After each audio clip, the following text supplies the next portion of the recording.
autotund. See on saade sulle, kui sul pole päris ükskõik, millise autoga sa sõidad.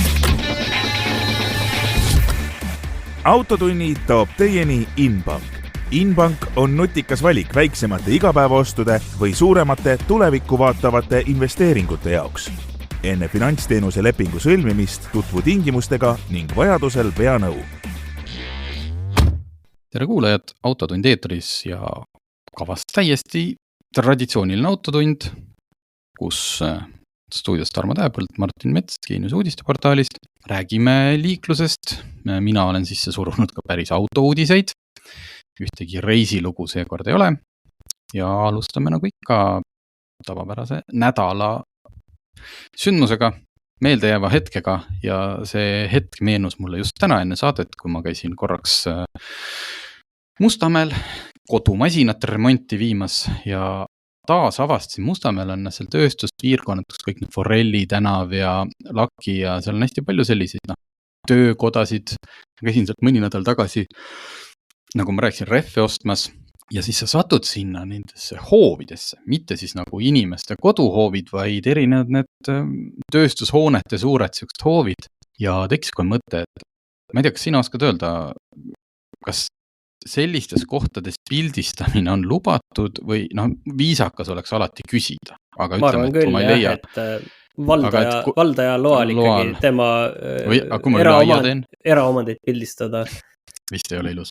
Ühesõnaga, mõte siis selles, et seal näeb väga huvitavaid autosid, mis on nii-öelda seisma jäänud, ehk siis mõneti nagu, ma ei ütle, et päris mälestusmärkide pildistamine ja mõni on võib-olla selline projekt, millega ma kohe hakkan tööle. Aga rehve ostmas käies ma nägin 2 sellist 90ndate Rolls-Royce'i või Bentley't, ma ei mäleta. Sisuliselt nagu juba seal ühel kapott ära võetud, ühel nagu sellised ikkagi juba romusõidukid. See oli nii kihvt. Minge vaadake, Tarmo Tähepõld Instagramis on see pilt üleval, ma olen väga rahul sellega.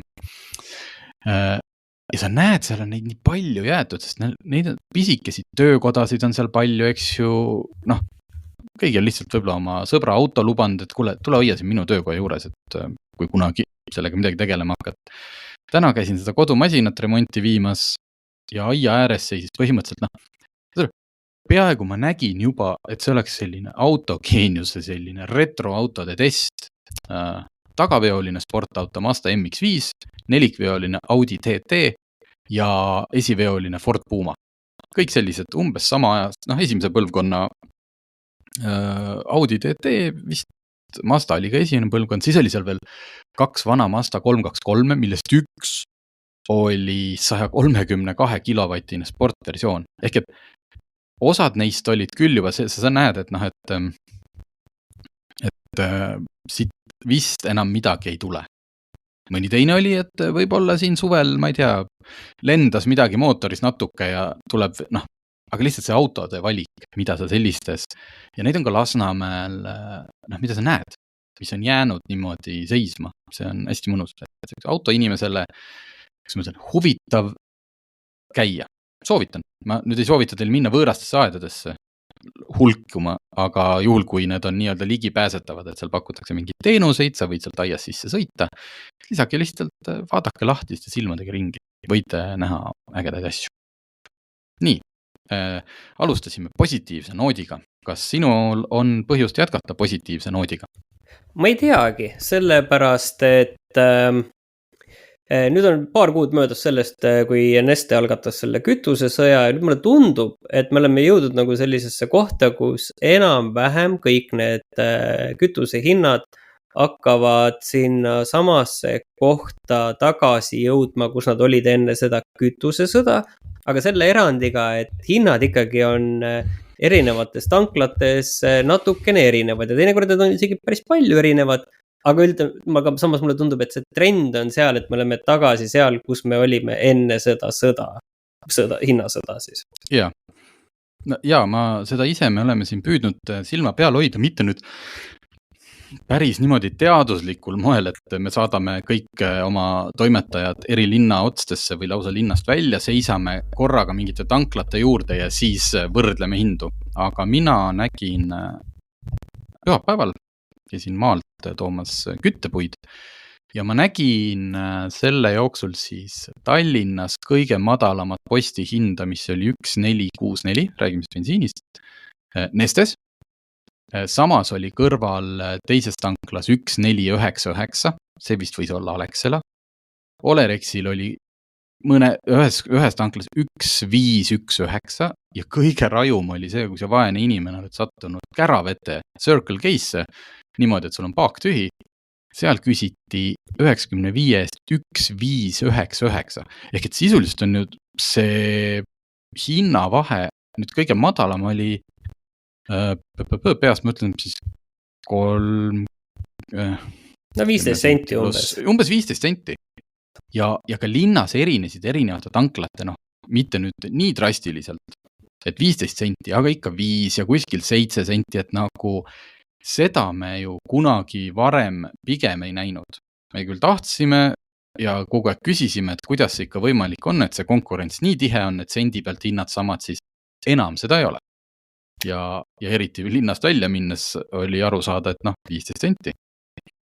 Kas oli üks päev, kas see oli üks hetk, mis iganes, eks ju, aga nii ta oli. Täna hommikul Tallinnas tegin kohe tiiru ja siis umbes sama pilt, kuigi 1.4 ma ei näinud ühtegi hinda algamata, aga 1.5 algus ja 1.5 lõpp. Ei, midagi oli ka üle 1.6 kuskil. Et tõesti need hinnad nagu kõiguvad ja huvitav on näha, et kuhu see asi siis edasi läheb. Aga ega tegelikult rohkem väga mul ei ole selle kohta tegelikult öelda. Ja nüüd siis nupumehed, tegelikult see on selline tüütu ja tänamatu töö, et on ju üritatud palju ehitada neid lehekülgi äppe, kus ma saaks vaadata, kui palju kütus maksab, aga selleks peaks olema mingi API liidestus, et kütusefirma ise ka avaldab neid hindu, kus neil konkreetselt mingis tanklas hetkel, eks ju, hind on. Kui inimliidesega seda ei tee. Ja inimliidesega seda ei tee, et sulle, et crowdsourced, et nagu kõnnite ringi, andke meile teada, mis hind on, keegi viits teha seda. Aga nüüd juba selles mõttes täitsa nagu ju tahaks teada, et kui kuskil on 15 senti kallim, siis ma sinna kindlasti ei lähe. Vot, ega ei teagi, kuidas see asi, kas kõik lõpuks jälle tasandub ühe hinna peale või meil jääbki nüüd selline, nagu me oleme näinud aastaid, et välismaal toimub.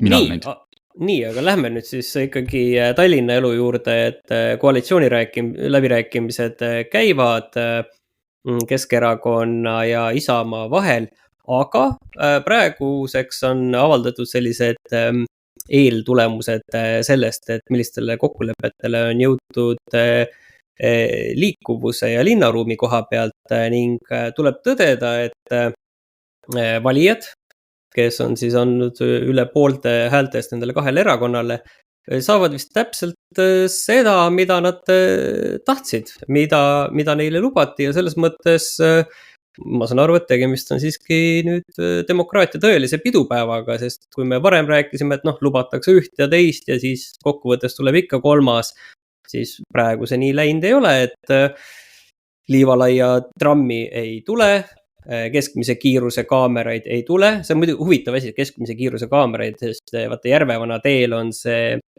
pilootprojekt käimas, mis on selline huvitav pilootprojekt, mis vist koos Signaaliga tehakse ja ma saan aru, et Signaal suht oma kuludega on seda siiani teinud.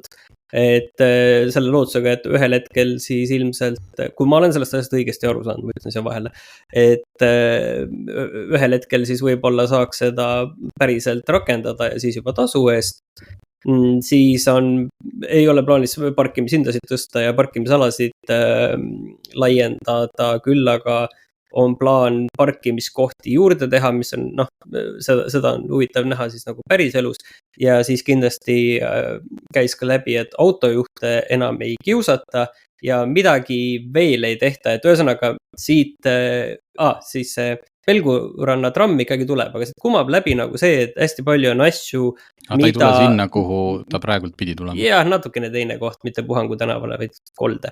Et hästi palju on neid asju, mida ei tehta. Ja üks selline ainus asi, ja mitte alati, pikas perspektiivis mitte alati, aga see võib-olla lühikeses perspektiivis on jah, mitte midagi teha kõige odavam. Aga üks asi siiski on, millega plaanitakse edasi minna ja ma proovisingi nüüd enne saadet täpselt üle vaadata, et mida selle kohta on öeldud, ehk siis see palju räägitud Tallinna väike ring. See on siis selline tee, mis läheks sealt Peterburi teelt, Smuuli ristilt, lennujaama alt Peetrisse ja Peetrist veel edasi Viljandi maanteele, et selline väike ring Tallinna suure ringi sees ja selles mõttes sellest on räägitud, ma ei tea, 15-20 aastat ja nüüd on igal juhul plaan sellega edasi minna, aga kuidas siis täpselt, ma saan aru, et esialgu tuleks saada mingi analüüs, et palju see pull maksma läheb, sellepärast et vanasti oli see hind veerand miljardit eurot. Aga ma lihtsalt enne, kui ma sulle sõna veel annan, siis minu meelest see on nüüd küll nagu selline asi, mis nagu tasuks ära teha, et see tegelikult peaks vähemalt niiviisi minusugusele lihtsale analüütikule olema väga mõistlik asi, mis viiks ikkagi Tallinnast seda liiklust eemale. Just need inimesed, kes tegelikult ei taha ennast ajada kuskil sinna Järvevana peale, Pärnu maanteele, et kes tahavad linnast just täpselt mööda sõita. Et tegelikult see peaks olema igati mõistlik ja selliseid suuri läbimurdeid teid, millal viimati Tallinnasse tuli. Ütleme, et see on võib-olla isegi väga suur. Ma ütleks, et millal viimati 10 korda väiksem tuli. Ma ei teagi. Järvevana see tunnel, mis tehti selle Tartu või see Tartu maantee pealt ja see tunnel, mis seal pärast on, et need on võib-olla ainsad näited, mis mulle meelde tulevad. Järgmine näide on võib-olla Rocca al Mare juures see sild ristmikult üle, on ju. Et need on ainsad asjad, mis mul pähe tulevad ja samas usk sellesse, et see ära tehakse, sellega nagu tõsiselt alustatakse, on mul ikkagi natukene nagu nõrk. Sellepärast, et kui ma praegu vaatan, kuidas Peterburi maanteed tehakse, no see on täiesti absurdne, see on üles kaevatud seal ja kõik seisab. 500 meetrit, seal ehitatakse 500 meetrit, kogu see asi seisab, et kuskilt võiks tekkida selline jõud, ka mingeid projekte läbi viia, liiklusprojekte läbi viia kiirelt, et ei ole vaja mitmeks aastaks mingid, kas või väikeste lõikude tegemiseks mitmeks aastaks neid kinni panna. Nii, palun, Tarmo. Kas pika või lühikest versiooni? Pika versiooni lõiat Autogeenuse portaalist, kus ma selle kõige kohta midagi arvasin, aga ma küsin nüüd korraks selle väikse ringte kohta, sest kas sa nagu tead, nagu on seal öeldud ka, ma ei tea seda linki klikata, sest siin on kirjas video on selles URL-is, et äkki see hakkab mul siin röökima. Kas suur osa sellest ei jää mitte Tallinna linnast välja? Kes selle kinni nüüd maksab? Kas pärast aastaid, kui ei ole suudetud kõrvalvaldadega teha ühistranspordi diili, kas nüüd just, kui meie tuleb võimuliit, mis ja kõrvalvallad ei ole minu arust Kesk ja Isamaa, on leidnud juba mingi ühisosa, et sealt tuleb ka raha või riigilt. Et see tundub praegult mulle selline, et me tahame teha ja lõpuks saab siis enne järgmisi valimisi öelda, aga näete, Toompea ei tahtnud, et meil ei lubatud, meil ei antud toetust, meil ei tuldud vastu ja me ei saanud seda väikest ringi teha siin praegult. Kust see raha tuleb? Selle kohta jah, abilinnapea Kristjan Järvan ütles ka, et see on vaja kindlasti teha riigi ja seal kohalike omavalitsustega koostöös, et see läheb jah läbi Rae valla silma järgi ja võib-olla kuskilt mujalt nagu ei lähegi läbi. Aga see on kindlasti, peaks olema mingi ka riiklikult toetatud projekt, et ma arvan, et seda nagu Tallinna linn nagu kindlasti üksi ei tee. Aga see vähemalt, kui ma nagu vaatad kaarti, siis sa näed, et see lahendaks ära seda muret, et see Tallinn on nii ebameeldiva kujuga. Ja kui sa sõidad Tartu maanteelt sisse, siis ongi ühel pool on lennuväli, mis võtab väga suure lahmaka ruumi ära, kus ei saa läbi sõita, ja teisel pool on Ülemiste järv, mille alt ilmselt ka ei tohi midagi teha niikuinii või mille lähedalt. Nii et kokkuvõttes mul on tunne, et see lahendaks nagu seda muret ära, aga kindlasti see on nagu keeruline projekt. aga kokku teistpidi mul on nagu hea meel, et keeruliste projektidega tegeletakse. Ja kus see raha ma olen nõus, ma arvan, et keegi täna ei tea. Ja ilmselt see on vajalik lihtsalt jah, et see on nagu, et kui meil ei ole mitte millekski nagu, ühesõnaga Liivalaia tramm, üks põhjus, miks ära jäeti, et see läbilaskvus kahaneb põhimõtteliselt siis mõne keskerakondlase sõnul lausa katastroof, tähendab, seiskab kogu linnaliikluse, Lauri Laats, Keskerakond, või lükkab kaosesse kogu linna, mitte Liivalaia ümbruse. Nii et ja seda pole mõtet ka teha seda ühte Liivalaia lõiku, kui see kuhugi ei lähe, aga et raha, et ehitada see sinna Kristiine ja Kristiine tulevuse ühistranspordi sõlmeni, et seda raha meil küll ei ole. Et meil oleks olnud Euroopa raha vist mingi 38 miljonit, et ehitada Liivalaia tramm, ja kui ise oleks juurde pannud, oleks võinud sellega sama hooga panna sinna Kristiine suunas minema, aga meil seda raha ei ole ja meil on, et ehitada Tallinna väike ringtee. No tore, eks siis ma lihtsalt hästi skeptiline. Ma arvan, et see on praegult selline asi, hästi suur asi, mida oli mõnus välja öelda, teades, kui kaua see takerdub ja kuidas kõiki teisi saab siis ju süüdistada. Kui sina oled avaldanud valmisolekut, aga kui nüüd riik ja Rae vald ei tule appi, siis mis me siis teha saame? Siin muidugi on ka erinevad probleemid veel, et lihtsalt need Tallinna väikese ringi otsad, et ta ei ole tegelikult ju ring, et ta on lihtsalt üks selline väike poolkaar, et need otsad, üks ongi selles Muuli ja Peterburi tee ristmik, kus isegi ei ole mitte tipptunnid, kui linnast väljast vasakpööre, mis peaks tulema täpselt sinna väikse ringi peale, on praegugi umbes. Nii et kogu see ristmik tuleks nagu nii ümber ehitada ja tõenäoliselt kahetasandiliseks. Et see on nagu kindlasti vaja teha. Aga see on nagu selles mõttes tehtav, et neid kahetasandiseli ristmikuid siin aastate jooksul on suutnud ju, nagu ma enne ütlesin ka, linn on suutnud teha.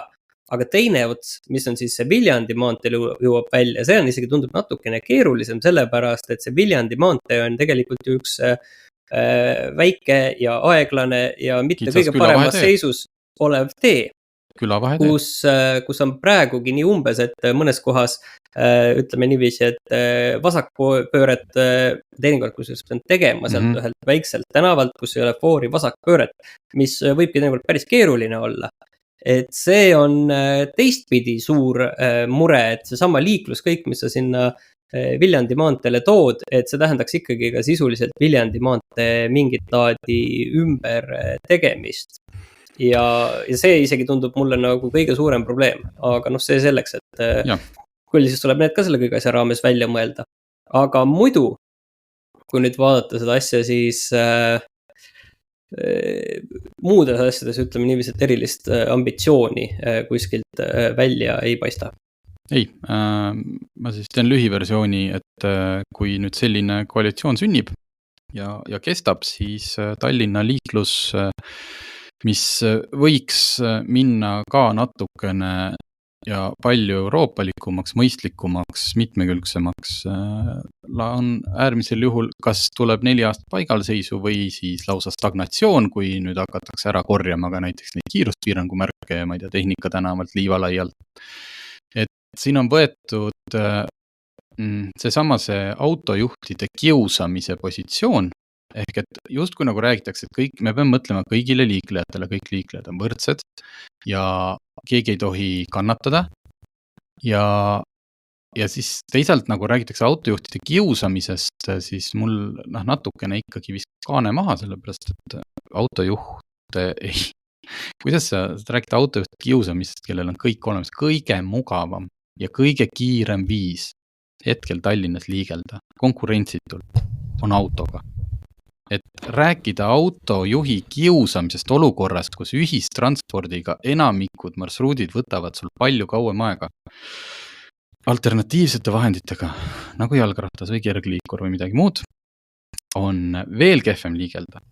Jalgsi käimis südalinnas Liivalaial, kus on tohutu autode vool, heitgaasid, ühesõnaga, et autojuhi kiusamine on lihtsalt kõige õudsam või nagu kõige arusaamatum väljend. See tähendabki seda, et kuna see on mu oma saade, siis siin ma võin natuke vabamalt, et noh, kuidas ma saaksin niimoodi, et ma ütlen seda nagu uut diskussiooni avamata, aga see on natuke selline nagu heteroinimeste kiusamine. Et noh, et nüüd, et kui me nagu tahaksime, et ka mõned teised inimesed või räägime, ma ei tea, naiste õigustest või need ka saaks normaalseid õigusi ja elada ja niimoodi, et neile keegi ei taha tappa anda, siis tunneb see valitsev grupp kohe, et neid kiusatakse. Mitte, et aga vaatame tõesti, äkki saaks midagi teha. Võib-olla me teeksime selle Liivalaia trammi. Läbilaskus väheneb. Kui kaua võtab üks trammide ehitusaega? Vaadates seda Vanasadama ja seda lennujaama lõiku ja kõike, võtab päris palju.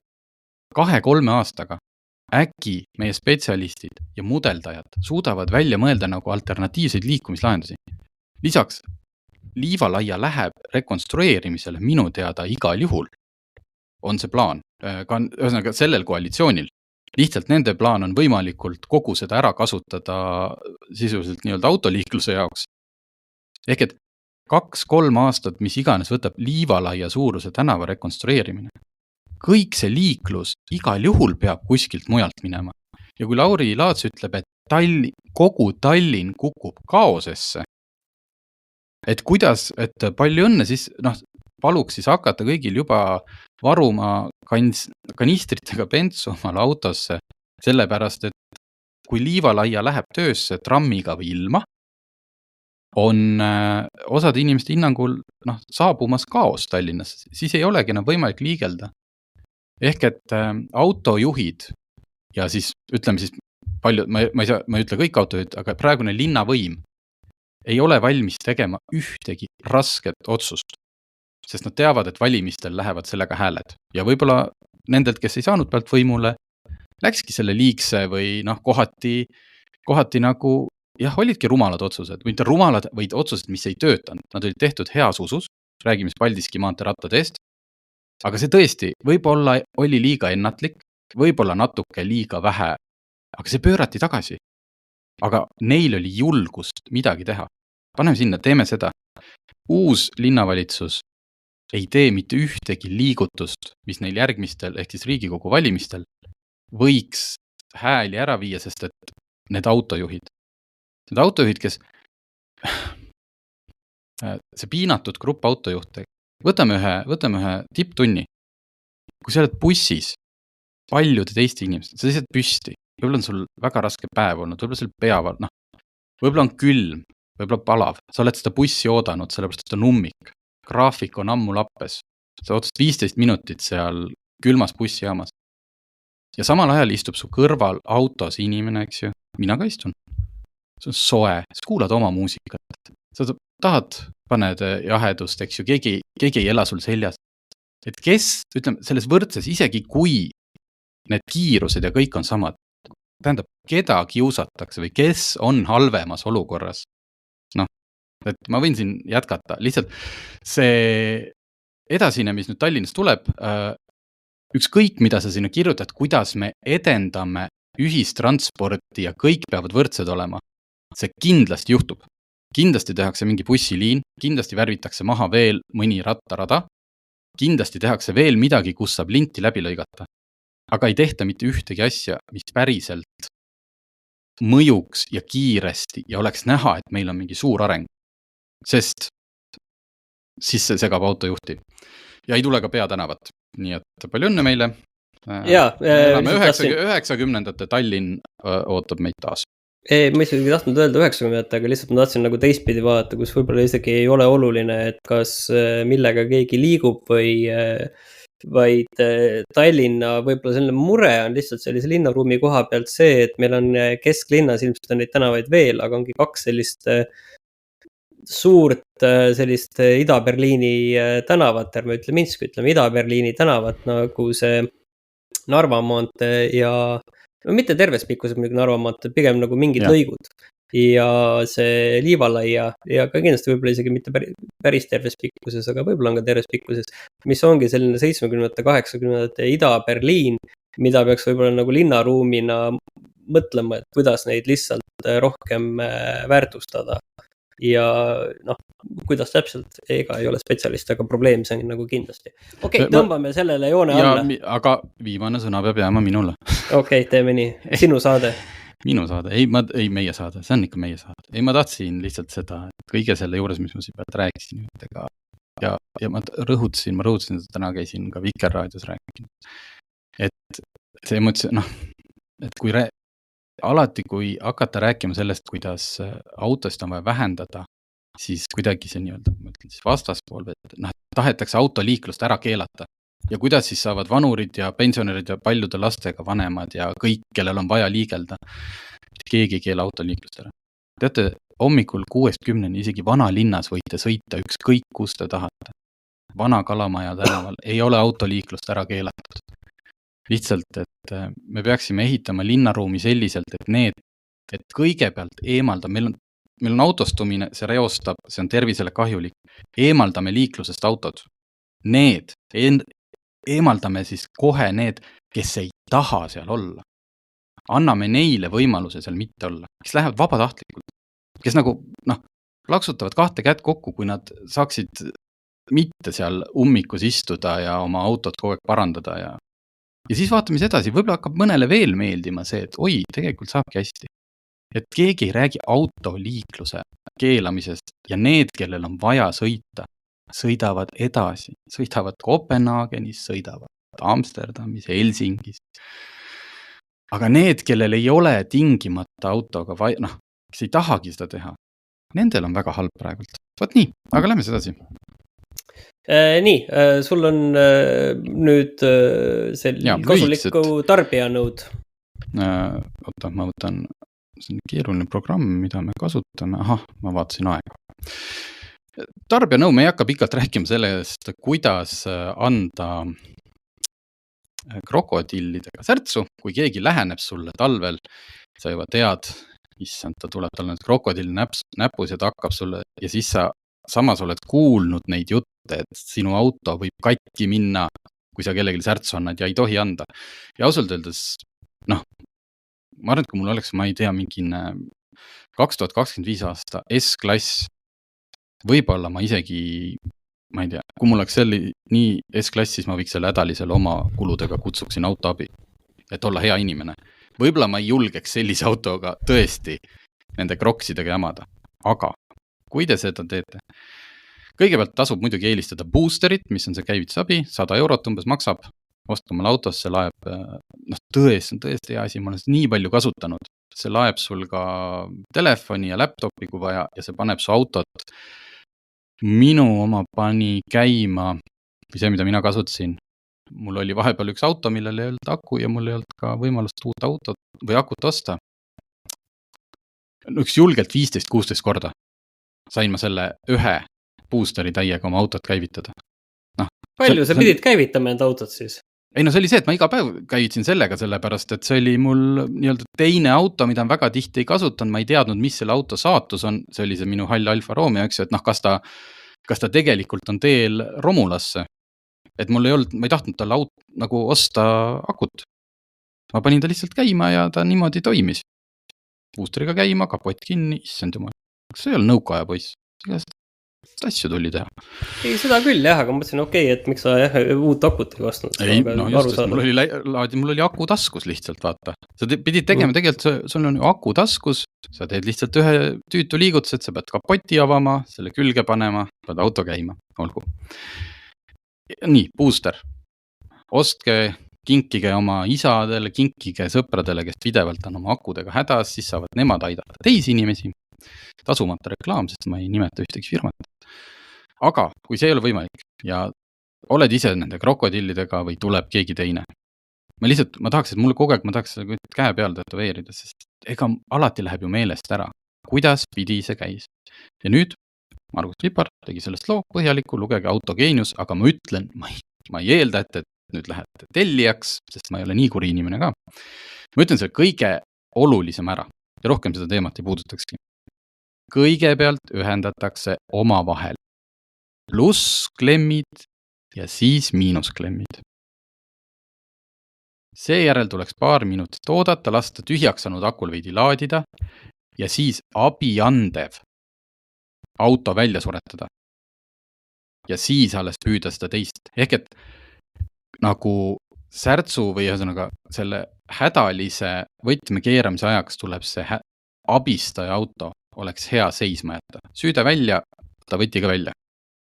Sest et seal võib tekkida voolu kõikumine, mis, ühesõnaga see on nagu oluline teada. Et lülitage oma auto välja. Ennem võib mõned minutid lasta laadida, aga siis lülitage välja. Ja klemm ei tohi valet pidi muidugi ühendada, sest siis võib oodata ka mingi peakaitsme vahetus või mõne mooduli riike. Ja mis oli veel üks oluline asi, mida ma ei teadnud. Ma loen selle ette ja püüan olla hästi ilmekas. Tuleb tähelepanelik olla nende autodega, millel on olemas akuandur.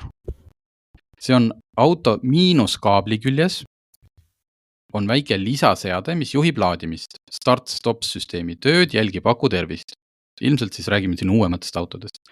Ühesõnaga, kui te näete, et teie miinuskaabli küljes on väike mingi jupstükk, siis seda krokodilli ei tohi panna aku miinuskontakti külge, vaid tuleb panna kuskile kere massipunkt. See tähendab seda, et põhimõtteliselt kerel leiad lihtsalt mingi, ma ei tea, amordikannu, või kuhu sa saad nagu metalli külge selle kinnitada, selle krokodilli. Mõni polt, mis ulatub kuskilt välja, et ärge mootori küljest võib-olla neid jupstükke otsige, jumal teab, mille külge te selle panete järgmise anduri, aga mingi kere detaili külge või küsige kelleltki abi. Aga kui te näete, et teie aku miinus või siis selle teise osapoole miinus juhtme küljes on mingi veider jubin, siis ärge sinna seda krokodilli pange. No võt, nii, meil on siin kuidas see... Nii, lubasid autouudiseid ja siis ma näen, et siin troonib nüüd uus Toyota Hilux. Absoluutselt. Eestis Toyota on väga populaarne sõiduauto, aga kui me räägime pick-upitest, tarbesõidukitest, siis ega Hiluxile ka keegi palju vastu saa meie turul. Ja nüüd kevadel tuleb Hiluxi uus põlvkond, 9. Ja ühesõnaga üle maailma teame, erinevaid on ka selliseid, kus on ainult juht ja kõrvalistu. Eestis tuleb ta muidugi ainult selle double cabina, kus on tagaiste ka. Aga, loomulikult ma ei hakka ette lugema kõik uued tehnoloogiad, kõik juhiabid, tüütud, kasulikud ja mitte nii kasulikud, kõik on palju parem jälle.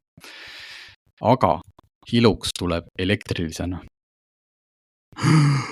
Nii, kõik jooksid suhkru vee järele, ütlen kohe ära, tuleb ka diiselmootoriga. Pole mõtet muretseda, diisel, see on nüüd see pehme Miles hübriid 48 volti, ta on praegult ka see mootor valikus.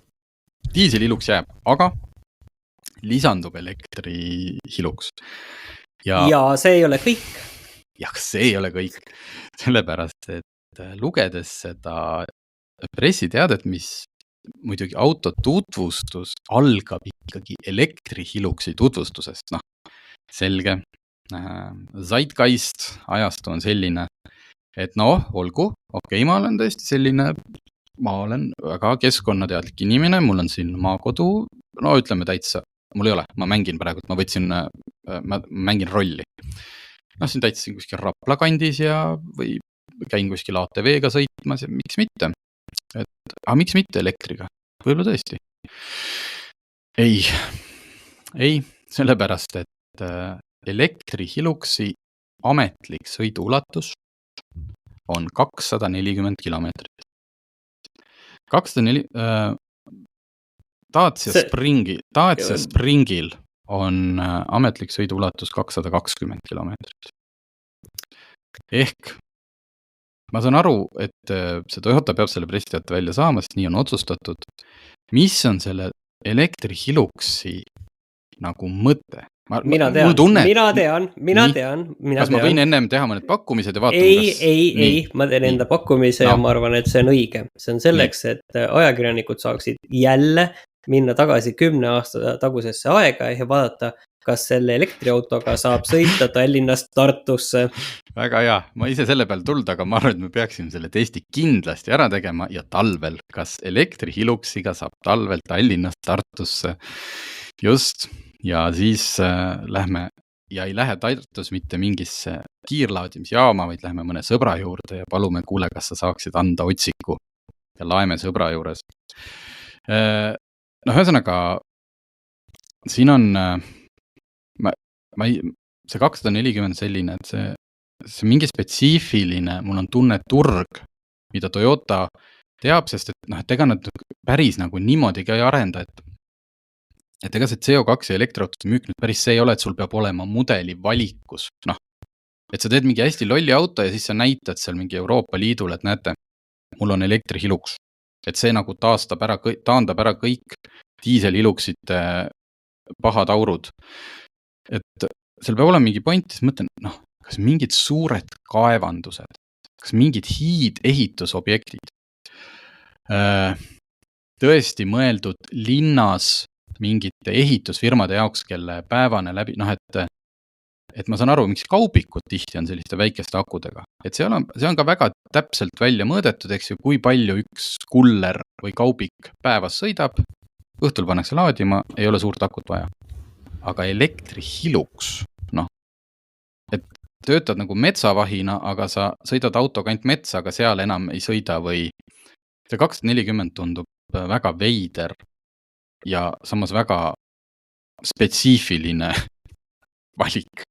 Et miks? See on umbes niiviisi, et kus on jahimehel näiteks selline jahipidamisala, et küllap ta on ikkagi 100 kilomeetri raadiuses, sõidad kohale, laed pärast oma sinna ökoelektrimasiinasse, laed selle põdra peale ja siis sõidad tagasi. Ühesõnaga, elektrihiluks, aga väga kummaline hiluks, võib-olla kunagi kutsutakse esitlusele või proovisõidule, siis saab küsida ka, et kes see turg tegelikult on. Et ma arvan, et võib-olla sul ongi vaja müüa näiteks mingi 20 000 ja sa müüdki neid mingitesse kaevandustesse ja sellist kohtadesse ära ja ongi kõik hästi. Raha on sul palju või kellelgi teist, igatahes mina tahaks, et mul oleks alati, aga seekord eriti, sest Pariisis tuleb novembri lõpus oksjonile tuleb tohutu valik filmiautosid. Neid nagu üksikutena ikka kogu aeg jõuab ja müüakse, et see ei ole mingi haruldane, aga see on nagu eriti kihvt, et tuleb 50 autot, millest paljud, mitte kõik, aga paljud ongi päriselt filmis osalenud autod. Ja teised on väga head koopiad. Nagu siin ju Eestiski keegi tootis neid Knight Ridereid. Aga siin on päris palju staare. Mida mina tahaks, sellest nimekirjast minul oli esimesena kohe näiteks, et 69. aasta Ford Mustang Mach-1, millega sõitis John Wick. Kuulge, John Wicki Mustang. See, tegelikult koer oli põhiline põhjus, miks see film niimoodi käima läks, aga see Mustang käivitas selle sündmuste ahela esimeses osas. Või siis muidugi kiired ja vihased. Teisest osast on see rohekast kollane Mitsu Evo, millega sõitis Brian. Kui sulle meeldis rohkem Briani see Nissan R34 GTR, siis saab ka seda, aga see on nüüd koopia, see ei ole filmiauto. Sest filmiauto müüdi, või üks filmiautodest, kõige korralikum nendest müüdi 2 aastat tagasi $1.3 miljoni eest maha. Et siin on Dominic Toretto Dodge Charger ühest hilisemast filmist ja erinevaid asju veel. Ja kõige nagu muidugi sürrim auto, mida osta, mis on ka koopia. Kujutate, et keegi ehitas valmis Breaking Badist Walter White'i matkaauto Fleetwood Pounder RV. See, millest ta siis, ma ise ei ole näinud, aga siis elab või oma seda kräkki keedab. See on selles mõttes äge, et see näeb ka selline täiesti kulunud välja ja selline ja just, et ta ongi tehtud, et mitte see ei ole müüda Fleetwoodi matkaautot, vaid ikkagi seda, et ta näeks välja nagu Walter White'i oma.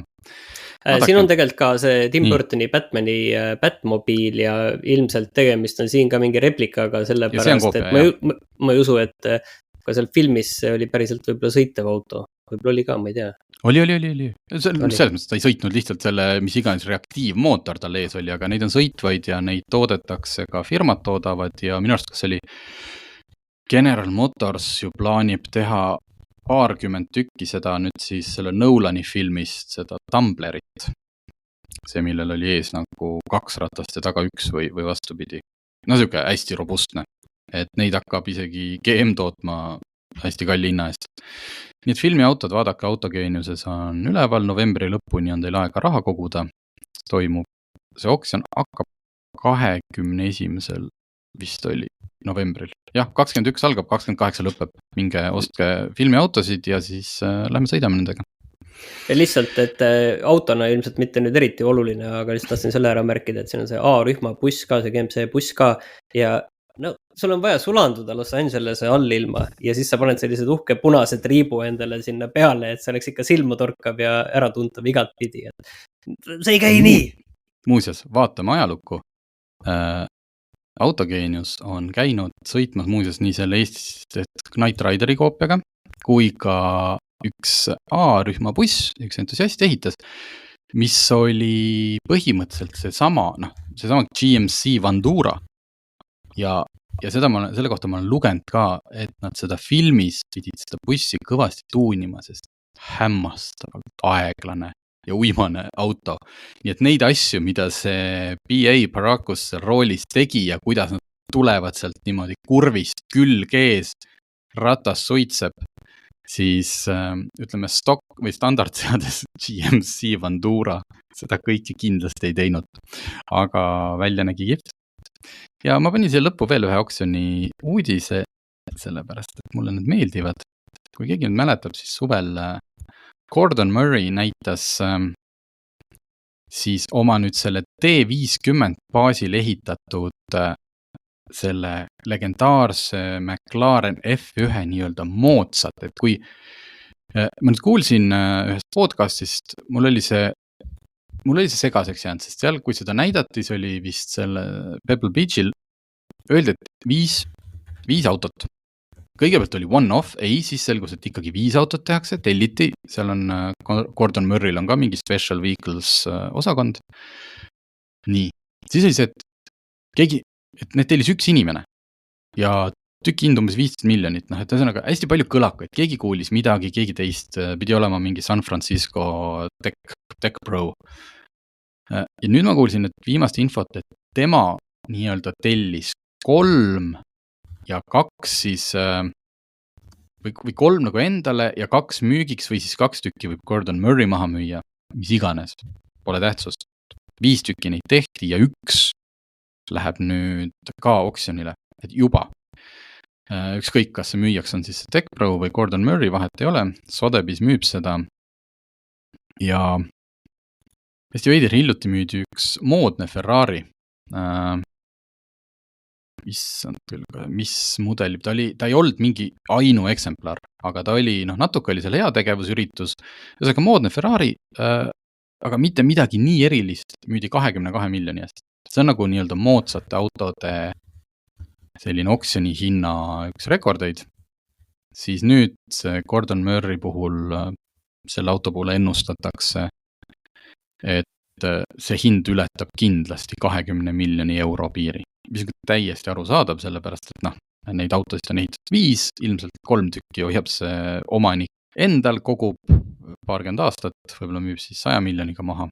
Et ma arvan, et see, kui mingi Ferrari eest makstakse 22 miljonit, siis selle auto eest nüüd läheb ikkagi, ma ei tea, ma ütlen, et 35 miljonit. Lihtsalt ütlesin pärast sellise numbri välja, eks jälle 21. november Las Vegases ja pärast siis vaatame, kas ma tean midagigi väga kallite autode turust või pole mul sinna asja. No saame teada, aga tõmbame selleks korraks siis otsad kokku ja kuulame jälle. Autotunni toob teieni Inbank. Inbank on nutikas valik väiksemate igapäevaostude või suuremate tulevikku vaatavate investeeringute jaoks. Enne finantsteenuse lepingu sõlmimist tutvu tingimustega ning vajadusel pea nõu.